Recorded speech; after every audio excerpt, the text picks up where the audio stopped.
பேரலை நேயர்களுக்கு வணக்கம். இன்றைக்கு நம்மோடு நேர்காணலுக்காக சிறப்பு விருந்தினராக தமிழ்நாடு அரசின் உயரிய விருதுகளில் ஒன்றாகிய வைக்கம் விருதை இந்த ஆண்டு பெற்றிருக்கக்கூடிய அமெரிக்காவில் வசித்து வரும் தேன்மொழி சவுந்தரராஜன் அவர்களோடு தான் பேசவிருக்கிறோம். தோழர் வணக்கம். வணக்கம் சார். முதல்ல பேரலை சார்பாகவும் தமிழ்நாட்டு மக்கள் சார்பாகவும் வைக்கம் விருது பெறுவதற்கு வாழ்த்துக்கள். உங்களை பற்றின முதல்ல அறிமுகமே எங்களுக்கு வைக்கம் விருது மூலமாக கிடைத்தது. ஆனா உங்க பேர் தெரியறதுக்கு முன்னாடியே நீங்க பண்ண வேலைகள் எங்களுக்கு தெரியும். அது ஈக்குவலிட்டி லேப்ஸ்ன்ற அந்த நிறுவனமா இருக்கட்டும், அவங்க அமெரிக்காவில் அந்த நிறுவனத்தின் மூலமாக செய்யப்பட்ட பல வேலைகளை we have produced many videos regarding equality labs works. அதனால தெரியும். ஓகே, உங்களை பற்றி ஒரு ஷார்ட் இன்ட்ரோவோட நம்ம ஸ்டார்ட் பண்ணலாம் நினைக்கிறேன். நீங்க யார், அமெரிக்காவில் எப்படி போய் செட்டில் ஆனீங்க, உங்க அப்பா அம்மா என்ன செய்யறாங்க? ஓகே, சரிங்க. நான் கொஞ்சம் தமிழ்ல பட் அப்புறம் I'm going to switch to English. But நான் ஒரு தமிழ் பொண்ணு and was very glad to be born to the most amazing parents in the world. And they're from Coimbatore. And they left to the United States to leave behind caste. And I think one of the things I was very surprised by was that I think that for them, they thought as long as they were in the United States, caste wouldn't follow them. But very quickly as they came, and they came in the 70s. So I think one of the things that was really shocking for me as a child was watching my parents really struggle with the trauma of caste. They were so, I think there was a lot of grief because they survived violence. There was a lot of pain, and I didn't have words for it, neither did they, And so as a child, watching what they went through, and then also seeing untouchability occur again in the United States, that really is what made me want to take up this battle. Because at least in South Asia, we know caste started there, so that's why it should be there. But why is it in the United States? Why are Indians in the United States practicing untouchability? Why are religious temples in the United States not allowing Dalits inside? So the same things that we're fighting for here, the same things that were being fought in the Vaikam, struggle, you're still seeing not only just in South Asia, but actually anywhere that South Asians have gone. Okay. And that's a very shocking thing. Until we did that work in Equality Labs, people started to then come out openly saying, oh yeah, like I remember having a friend who told me in Chicago that she had a friend who had two kitchens. One kitchen where they would cook for other castes, another kitchen where they would just cook for their Brahmin family members. Oh. Okay. சின்ன வயசுல இருந்து அப்பா அம்மாவுடைய cost experience நீங்க கேட்டிருப்பீங்க. But நீங்க முதல்ல நீங்க நேரடியா சந்தித்த அனுபவம் எங்க இருந்து தொடங்கியது? எப்படி ஈக்குவலிட்டி லேப்ஸ் மாதிரியான ஒரு ஒர்க்க செய்யலாம் அப்படின்ற ஒரு விஷயத்தை ஸ்டார்ட் பண்ணீங்க? For me, I think watching the suffering of my parents and then experiencing untouchability myself from a fellow classmate really shocked me. Because at that time I was a child, I was so innocent. So when my parents told me that I was untouchable, I spent the whole night thinking, what did I do? Was I a criminal? Was I a rapist? This is terrible. And so I spent a lot of time thinking about it and being very depressed about it. So I told my friend in front of her mom, and they were Brahmin, they were upper caste. And so as soon as she heard that I was Dalit, she switched the plates because she didn't want me to touch her plates. And she did it in a way that was so obvious. It made me very, very uncomfortable. And then I told my mom, and she said, don't ever go to those people's homes. And then I started to watch and see where caste would happen as I was growing up. And it's everywhere, and I think that, while I didn't have words for it as a child, as I, worked with the other co-founders of Equality Labs to really look at the dimensions of caste in the United States, you see that this one small personal experience is mirrored in the experience of, hundreds of thousands of South Asians all around the United States. So much so that in our survey, we found that 1 in 4 caste oppressed people experience physical assault, 1 in 3 educational discrimination, and 2 out of 3 workplace discrimination. So behind all of those numbers are very deep, personal, painful experiences of exclusion and things that people never expected to experience outside of India now is common in the diaspora, whether it's the US, Canada, Australia, the UK, or other parts of Europe. We are seeing caste go global because, discrimination and bigotry is following where our community is immigrating. Okay. இந்தியால என்னெல்லாம் சிக்கல் அனுபவிக்கிறாங்களோ அது எல்லாமே அங்கேயும் இருக்கிறத பார்க்க முடியுது. நீங்க சொல்றத பார்க்கும்போது இந்தியால கூட கோயில்களுக்கு உள்ள போறதுக்கான விஷயம் இப்ப ஓபன் ஆயிருச்சு. ஆனா கோயில்களுக்குள்ளேயே விட மாட்டாங்க அப்படின்னு சொல்றீங்க. கோயில்ல ஏன் உள்ள விட மாட்டாங்க? அமெரிக்கன் கவர்மெண்ட் அதை எப்படி அனுமதிப்பாங்க? I think the American government knows this scale of discrimination is happening. But we have had many reports of caste oppressed people who, if they are out about their caste identity, are not allowed into the sacred sanctum sanctorum because of their caste identity and background. Okay. And it's very shocking, but we've had reports in New York, in New Jersey, in California, in Texas, and it's very, very shameful, but it's happening, and like I was saying earlier, there's all forms of discrimination happening, so there's interpersonal discrimination, like I was telling you earlier, again, families having separate kitchens because they don't want to cook where they're cooking also for caste oppressed people, and so they have one for the Brahmin kitchen and one for all the other castes. You have people who are openly called caste slurs.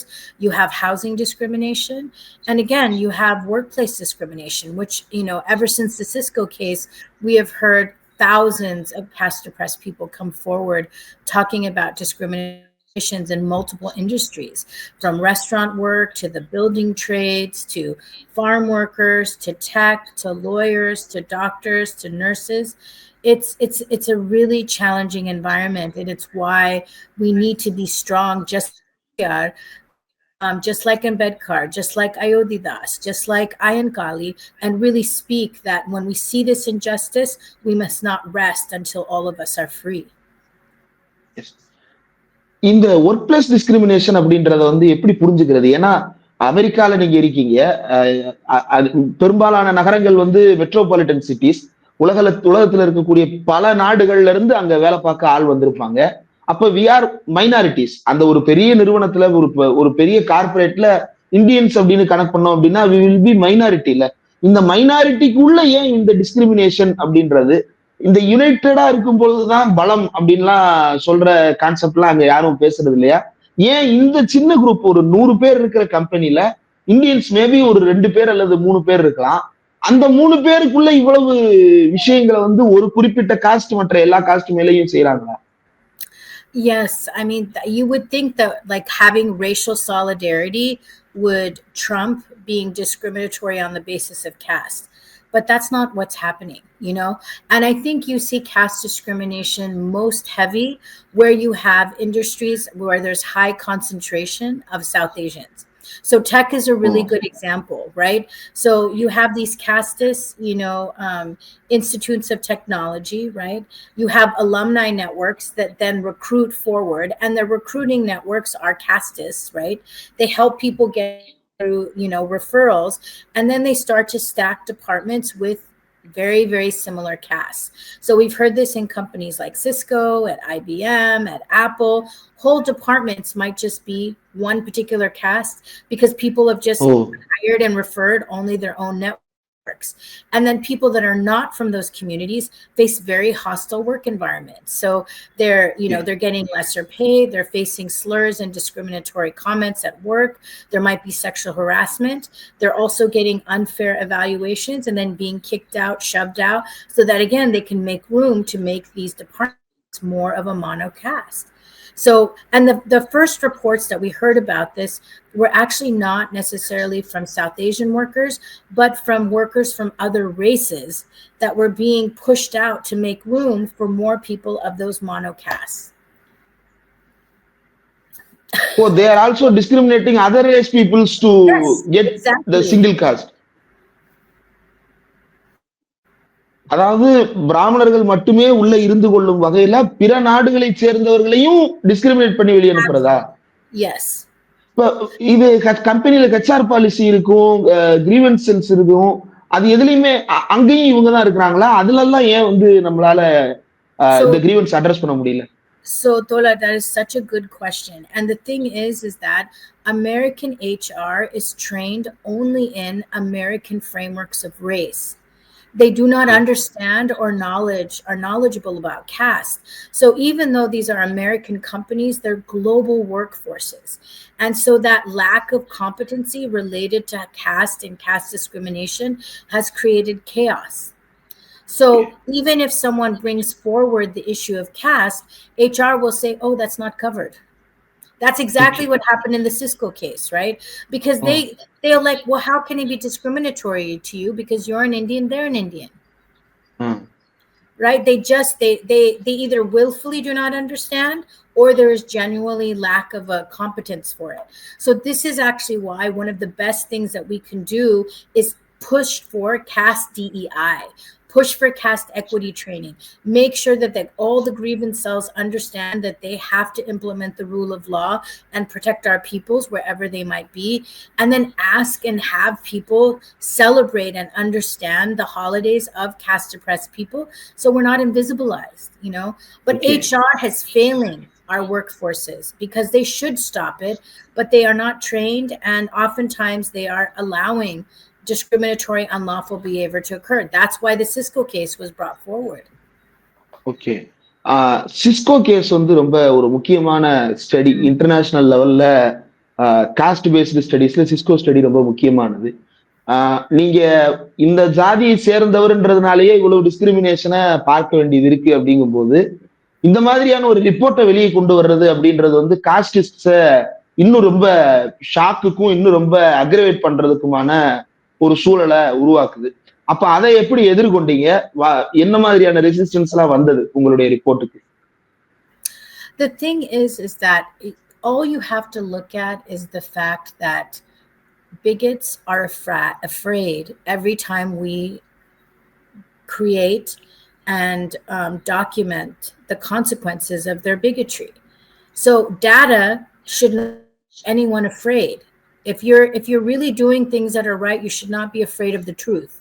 And yet, just one little report, you know, that was created and investigated by Dalit women that documented the first instances of caste discrimination in the United States has created so much talavali for all of these dominant caste bigots. Because guess what? Once you have data, that tells the story that you need to begin to change the conditions. And it's, you know, and the wonderful thing about the Equality Labs caste survey, it's that it's been used all over the country to add caste as a protected category, to change policy at city, state, and federal levels. And it terrifies dominant caste people, you know. And I think that the thing is that the resistance that we've actually faced physical violence, we faced slurs, we faced disinformation campaigns, we faced outright lies, simply because we told the truth that caste discrimination is happening and our people need a remedy and relief from this violence. But that's not going to scare us. Like, violence did not scare Periyar.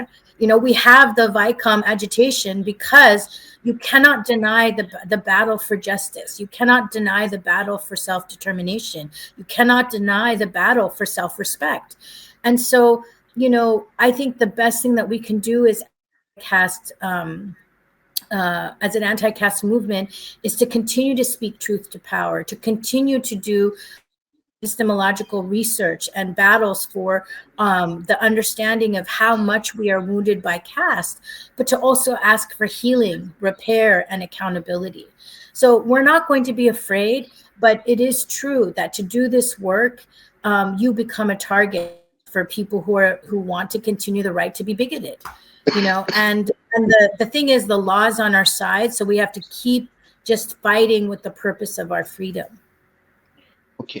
இப்போ இவங்க செய்யற எல்லாமே வந்து criminal offences, punishable offences. இப்போ அதை இன்னும் address பண்ற இடத்துக்கு அமெரிக்கன் கவர்மெண்ட் வந்திருக்கிறாங்களா? சிட்டிலேயோ அல்லது ஸ்டேட்லயோ அல்லது வந்து ஃபெடரல் லெவல்லயோ இந்த மாதிரி டிஸ்கிரிமினேட் பண்றது வந்து கிரிமினல் அஃபென்ஸ் அப்படின்றத வந்து அது accepting. So I think that with all the cases that have been brought forward, whether the BAPS case or the case at the Cisco case, it's these cases were, from the beginning that they were brought forward, they faced heavy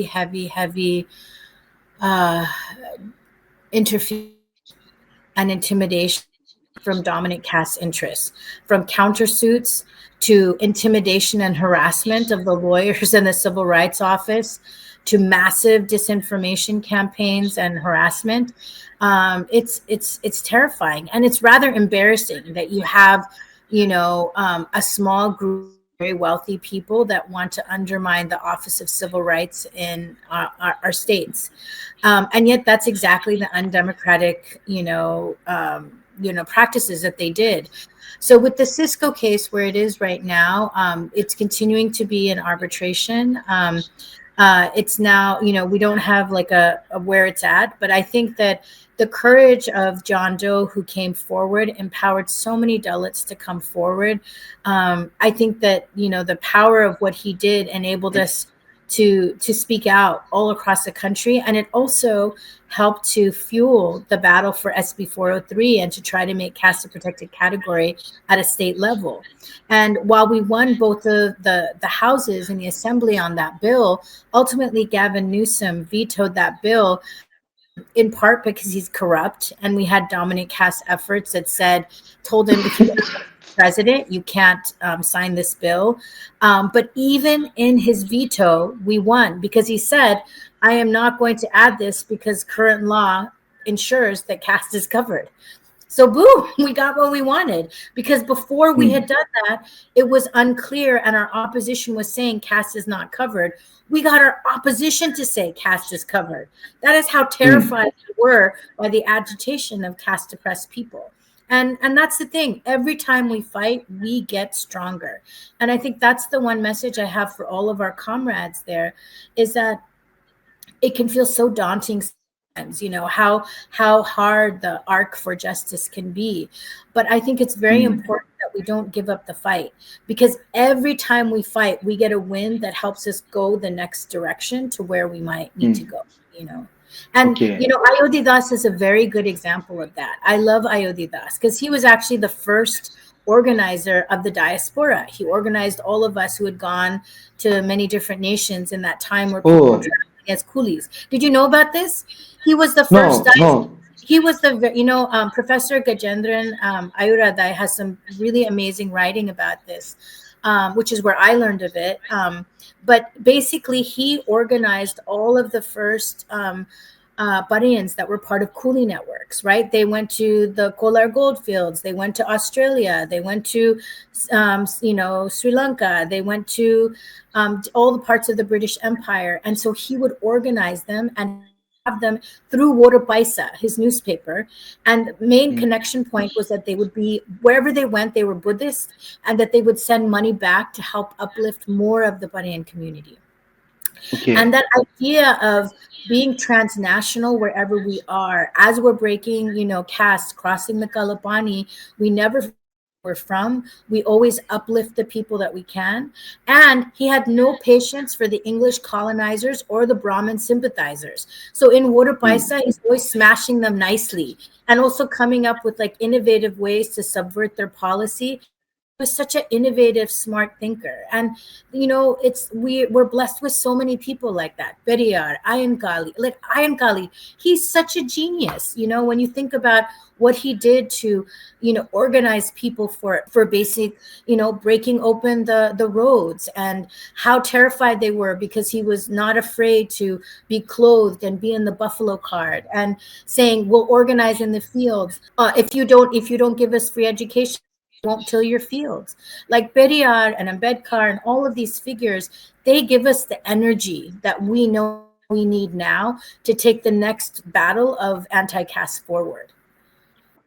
நான் அமெரிக்கால இருக்கிற பல பேர்கிட்ட பேசும்போது அவங்க என்கிட்ட சொன்னது, நீங்க அயோத்திதாச பண்டிதர், ஐயன்காளி அவர்கள், தந்தை பெரியார், அம்பேத்கர், இவங்கெல்லாம் நீங்க இன்ஸ்பிரேஷன் சொல்றீங்க. ஆனா அவங்க நீங்க தான் அவங்கள இன்ஸ்பயர் பண்ணி ஃபீல்டுக்கு குறிப்பா சிஸ்கோ போராட்டத்தின் போது டெஸ்டிமோனியல், நான் விக்டிம், இந்த டிஸ்கிரிமினேஷனால நான் பாதிக்கப்பட்டிருக்கேன் அப்படின்றத வெளியே அவங்க ஓபன் பண்ணி சொன்னதுக்கு காரணம் நீங்க தான் சொன்னாங்க. ஏன்னா ஒரு விக்டிம ஐ வாஸ் டிஸ்கிரிமினேட்டட் அப்படின்னு ஒரு விக்டிம் வெளியே சொல்றது அவ்வளவு ஈஸி இல்ல.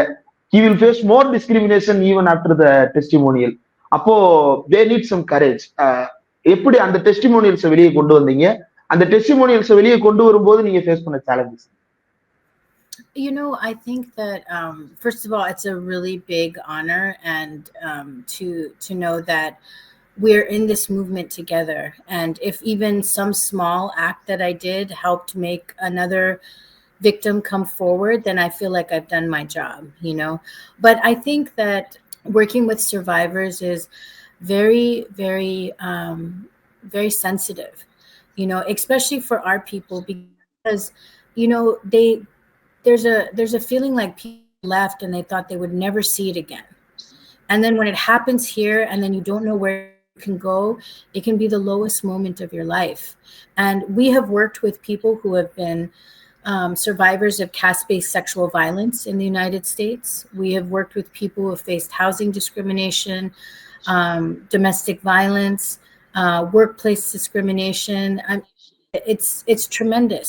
But I think when people know that there's someone who cares, who is educated enough on the issues and is willing to go to the mat to get services and legal support for them, it makes any survivor feel like they can make that journey towards justice.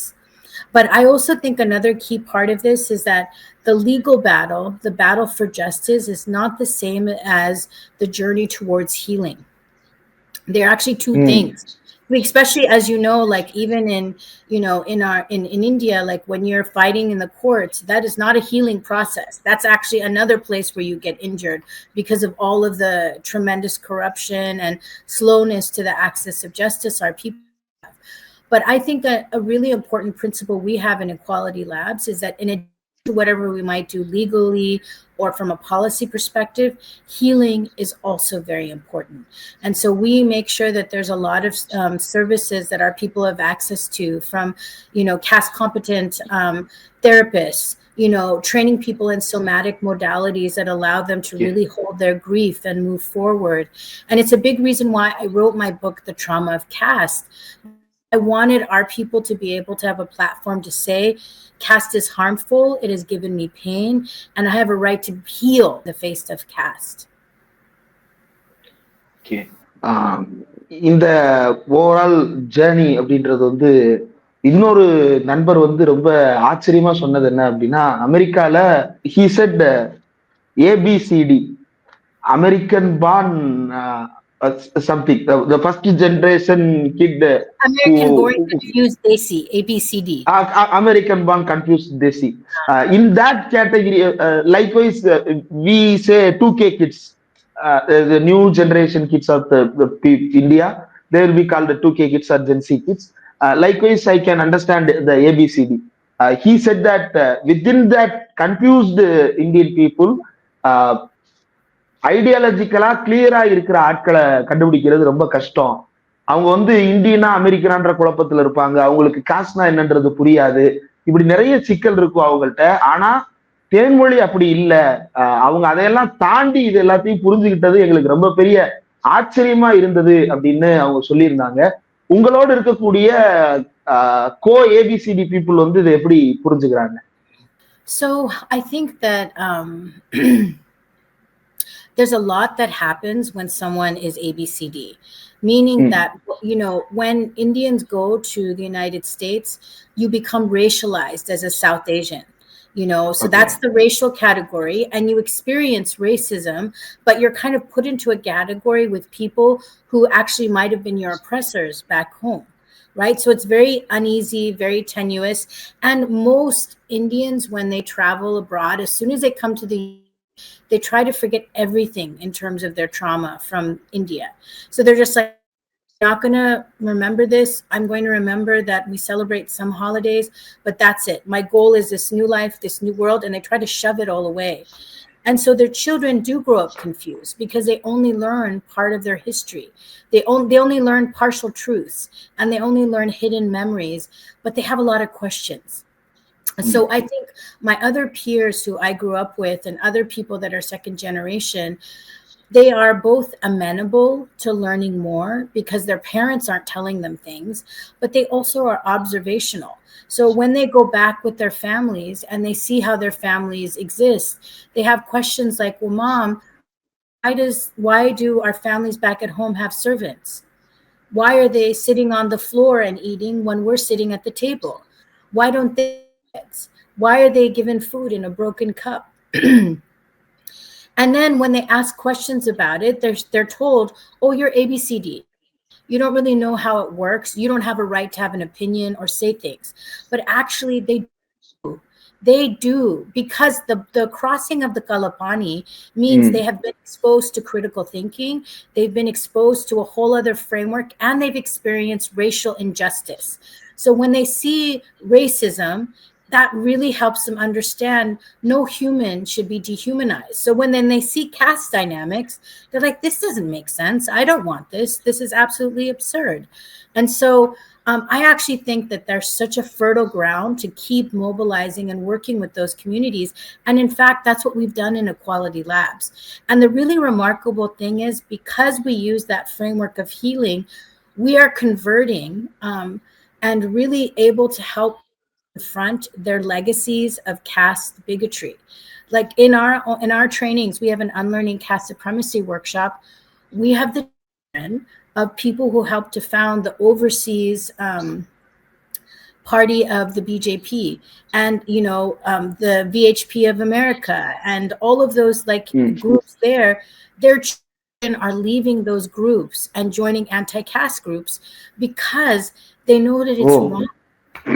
Yes, because again, as soon as you leave that pedagogical bubble and you meet other people who are learning, who are talking about freedom, it's extremely irresistible, because you don't want to be in a bigoted ecosystem. And so there's a lot of power within that. So I myself was very, when we started to get these people coming to our workshops, but it's because they had a dissatisfaction with what life was like in a bigoted family. And healing, I'm hoping that we can try to really encourage across more and more people. Okay. ஆக்சுவலா இது ரொம்ப முக்கியமான ஒரு point. அந்த பக்கம் BJP வந்து ஒரு Overseas wing மாதிரி ஒண்ணு வச்சிருக்கிறாங்க. அதே போல ஆர்எஸ்எஸ் ஓவர்சீஸ் அமைப்பும் அங்க இருக்குது. தொடர்ந்து அவங்களும் சில கேண்டிடேட்ஸ் எல்லாம் ப்ரொபோஸ் பண்றதுக்கான முயற்சியில இருந்தாங்க அமெரிக்கன் எலெக்ஷன்ஸ்ல. அது எல்லாமே நம்ம ஸ்டடி பண்ணியிருந்தோம். இப்ப ரீசெண்டா கூட ட்ரம்ப் கவர்மெண்ட்டுக்கு உள்ள ஆர்எஸ்எஸ் பேக்கப் இருக்கக்கூடிய ஒரு சில பியூரோக்ராட்ஸ் உள்ள போயிருக்கிறாங்க, அல்லது பாலிசி மேக்கர்ஸ் உள்ள போயிருக்காங்க அப்படின்ற தகவல்லாம் வருது. இதை தாண்டி இதுல இருந்து வெளியேறி ஈக்குவலிட்டி லேப்ஸ் பக்கம் வர்றாங்க அப்படின்றது வந்து really hats off to your work. But இன்னொரு பக்கம், ஒரு பக்கம் பிஜேபி ஆர்எஸ்எஸ் இருந்து அந்த கேஸ்ட் டாமினேஷன் வந்து ப்ரிசர்வ் பண்றதுக்கு வேலை பார்த்துட்டு இருக்கிறாங்க அப்படின்றது ஒண்ணு. இந்த டாமினேஷன் அப்படின்றது வந்து எப்படி நடக்குது? இது வந்து ஒரு பிராமின் டாமினேஷனா இருக்கா, அல்லது காஸ்ட் இண்டூஸ் டாமினேஷனா இருக்கா, அல்லது இது வந்து இவங்க எல்லாரும் ஒன்னா சேர்ந்துக்கிறாங்களா, அல்லது இவங்களுக்குள்ள டிஃபரன்ஸ் இருக்குதா? இது எப்படி நடக்குது? I mean, I would say that there has never been a survey of the caste makeup of these right-wing groups in the United States. But in my experience, the leadership is always Brahmin. And they will have rank and file that comes from different castes, but who is making the decisions? It is Brahmin castes, right? But the real issue here is that I think it's really important that we don't call them religious associations, because they don't represent all of the people who are representative of, who identify as Hindu. They represent an extremist few that are there to consolidate, dominant caste power. And there's a lot of overlap between the Brahmin Samaj of North America and the leadership within each of these institutions. Brahmin Samaja of North America. Oh. Yes. Every caste in the United States, they have their own caste association. So there's the Reddy Association of North America, Gounder Association of North America, and of course the Brahmin Samaj of North America. I find the Brahmin Samaj of North America quite hilarious because they're secretive, but also one of the heads of the Brahmin Samaj of North America was a professor who was the architect of the California textbook battles, where they were trying to change California textbooks to erase the teaching of caste and whatever. And he would say over and over again, caste doesn't exist in the United States, blah, blah, blah, blah, blah, blah, blah. And guess what? He was one of the board members of the Brahmin Samaj of North America. If caste doesn't exist, why is there the Brahmin Samaj of North America? Let me ask you. In India, they say India I can see you're very shocked that there's a Brahmin Samaj of North America. இல்ல இந்தியால அதுக்கு என்ன பேர் வச்சிருக்காங்க அப்படின்னா, இது cost கிடையாது, இது கல்ச்சர், திஸ் இஸ் பழக்க வழக்கம், customs and beliefs. So don't interfere. This is not caste. This is custom and belief. And it's very sad that they are also hiding behind the Constitution of India to safeguard their own community interests at the cost of all other communities. இது ஒரு பக்கம் இருக்கட்டும். நீங்க சொல்ல வந்தது கண்டிப்பா. And I will say that one of the things I've seen in all of the different agitations for caste equity in the United States is that many Brahmins, particularly Tamil Brahmins that have come to the US, they carry with them their experience at what happened to them when they were expulsed from Tamil Nadu, right? So the way that they tell that narrative in the United States, I've heard them give testimony where they say we were ethnically cleansed from Tamil Nadu.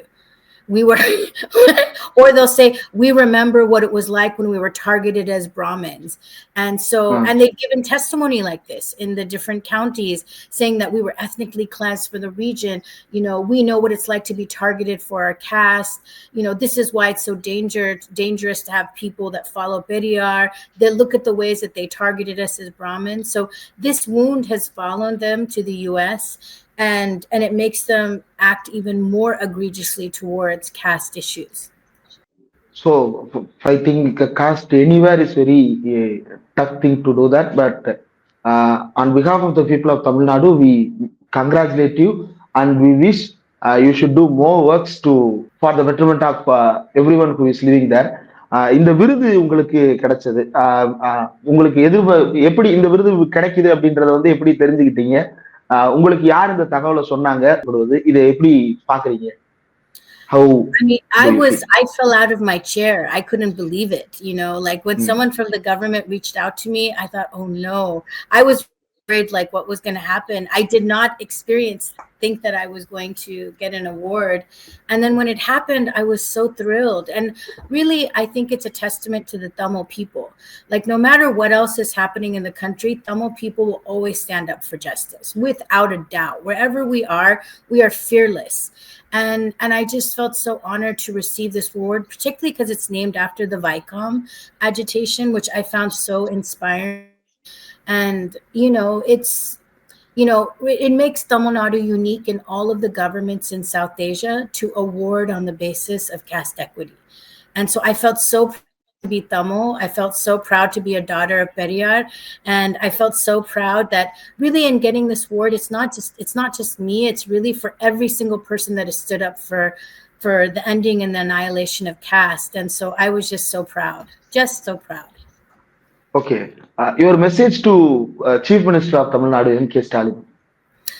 Thank you so much for, considering the work that we're doing in the diaspora, and that Tamil people are suffering around the world because of caste. And so recognizing that we need a remedy to caste is incredibly important. And we still have caste issues we must deal with in Tamil Nadu. And I think it's important that we all work together to annihilate caste in our lifetime. But this award is such a measure of confidence to know that we as Tamil people can be united in the battle for freedom, for dignity, and self-determination, and that we will lead in terms of the implementation of the rule of law. And so I'm just so grateful, and thank you so much for the award. And our next step should be that we take this vision to the rest of South Asia and the world. Yes. ரொம்ப முக்கியமான ஒரு நேர்காணல், நிறைய விஷயங்கள் சொல்லியிருக்கீங்க. நீங்க இந்தியாவுக்கு வரும்போது இன்னும் விரிவான ஒரு நேர்காணல், more detailed interview or a podcast should be done. Please come to India. I think while receiving the award you will come here. I don't know, நீங்க எப்போ வாய்ப்பு இருந்தாலும் இந்தியாவிற்கு வரும்போது அதை பற்றி நம்ம விரிவான ஒரு நேர்காணல் செய்யலாம். அப்படி இல்லைன்னா ஆன்லைன்லேயே கூட நம்ம in another moment we will do an interview. Thank you so much, Tolar. Thank you for making available at this time. I think it's night time there. We will have 11 and 11:30 hours difference. So thank you for participating in this interview. Thank you. Oh, of course. Thank you. And let us all be in justice and freedom and really take on the vision of Periyar. So thank you for creating space and time. And it's an honor to be here. Thank you. Thank you, Tolar. Thank you, J. Beam.